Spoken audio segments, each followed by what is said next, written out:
मेरा नाम दिव्या है और मैं 22 साल की एक जवान लड़की हूँ।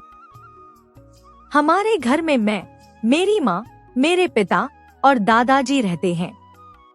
हम सब एक साथ खुशी खुशी रहते थे। एक दिन की बात है जब घर पर कोई नहीं था, दादाजी अकेले थे। मैं बाहर से घर लौटी तो जो देखा वह देखते ही मेरे होश उड़ गए। मैंने देखा कि दादाजी अपने तोते को सहला रहे थे। पहले तो मुझे यह सामान्य ही लगा, लेकिन जैसे ही मैंने करीब से देखा मेरे होश उड़ गए। दादाजी का तोता बहुत बड़ा था और जैसे ही दादाजी उसे छूते थे वह ऊपर नीचे हो रहा था। यह दृश्य मेरे लिए बिल्कुल अजीब था। मन में कई सवाल उठने लगे। मैंने चौंक कर दादाजी से पूछा, आप क्या कर रहे हो? इस पर दादाजी ने जल्दी से तोते को अपनी धोती में छिपा लिया। मुझे शक हुआ, इसलिए मैं उनके पास गई और जबरदस्ती करके तोते को बाहर निकाला। जैसे ही मैंने तोते को छुआ, वह अचानक मेरे ऊपर थूक गया। मैं हैरान रह गई और दादाजी से पूछा, ये क्या कर रहा है? दादाजी ने हंसते हुए कहा, यह तो हमेशा ऐसा ही करता है। लेकिन मुझे यकीन नहीं आया। दादाजी की हंसी ने मुझे और भी चिंतित कर दिया। मैंने सोचा कि क्या यह तोता सच में ऐसा करता है? मेरा मन बेचैन हो गया। दादाजी ने तोते को छिपाने की कोशिश की और यह मुझे समझ में नहीं आया। मुझे लगा, क्या दादाजी मुझसे कुछ छिपा रहे हैं?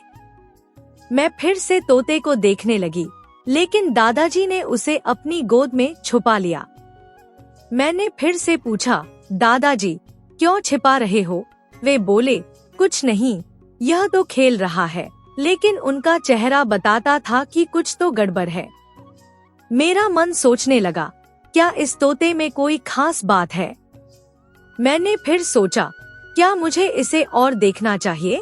अब मेरा संदेह और बढ़ने लगा। मैंने फिर से दादाजी से पूछा, आप इसे छिपा क्यों रहे हो? क्या कुछ हो गया है?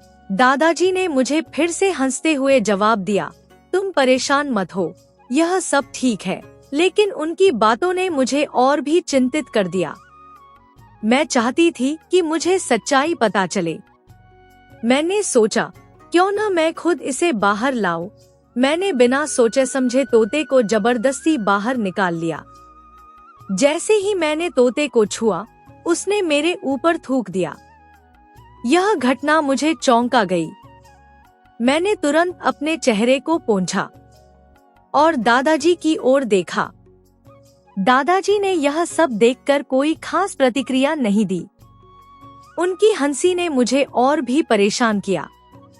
मैंने पूछा, क्या यह तोता ऐसा हमेशा करता है? दादाजी ने फिर कहा, हाँ, कभी कभी ऐसा होता है। इसमें घबराने की कोई बात नहीं है। मैं यह सुनकर सोचने लगी, क्या सच में यह सामान्य है? मेरे मन में सवाल उठने लगे।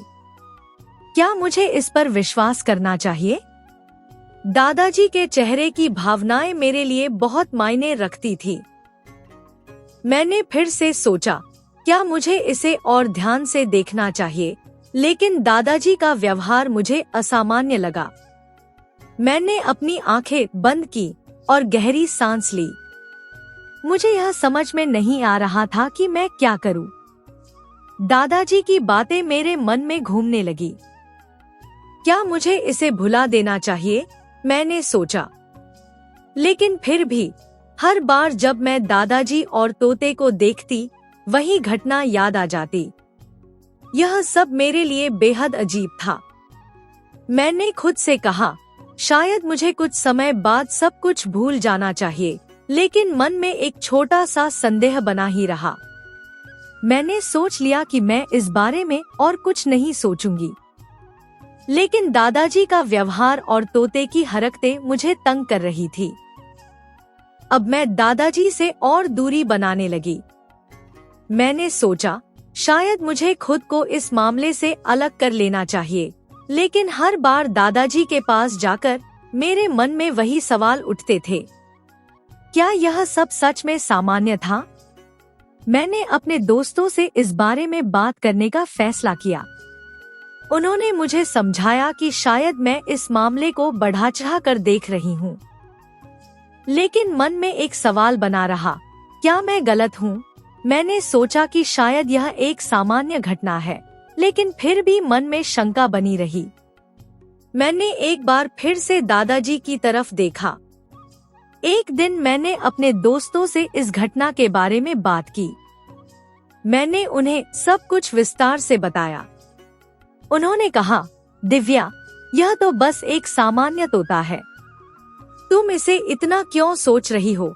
उनके शब्दों ने मुझे थोड़ा सुकून दिया, लेकिन मन में संदेह अभी भी था। मैंने सोच लिया कि शायद मैं इसे और नहीं बढ़ाना चाहती, लेकिन हर बार जब मैं दादाजी के पास जाती, वही दृश्य याद आ जाता। मैंने सोचा, क्या मैं सच में इसे भूल सकती हूँ? कुछ दिनों बाद मैंने अपने विचारों पर ध्यान देना शुरू किया।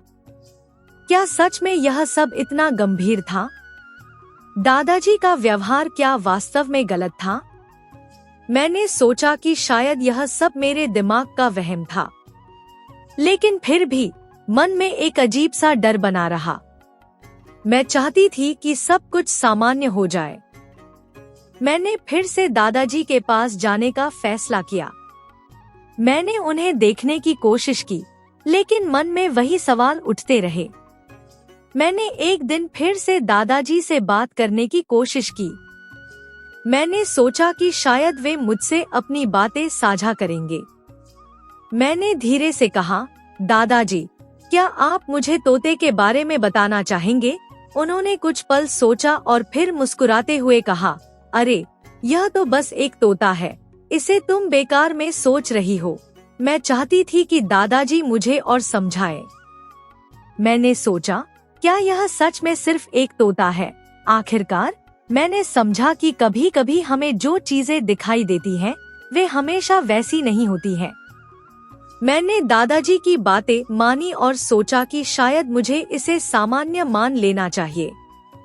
इस अनुभव ने मुझे यह सिखाया कि कभी कभी हमें छोटी छोटी बातों पर ध्यान नहीं देना चाहिए। मैंने दादाजी और तोते को अपने जीवन में वापस सामान्य रूप से स्वीकार कर लिया। अब मैं उस दिन की घटना को भूल चुकी हूँ और इसे एक सामान्य अनुभव मानती हूँ।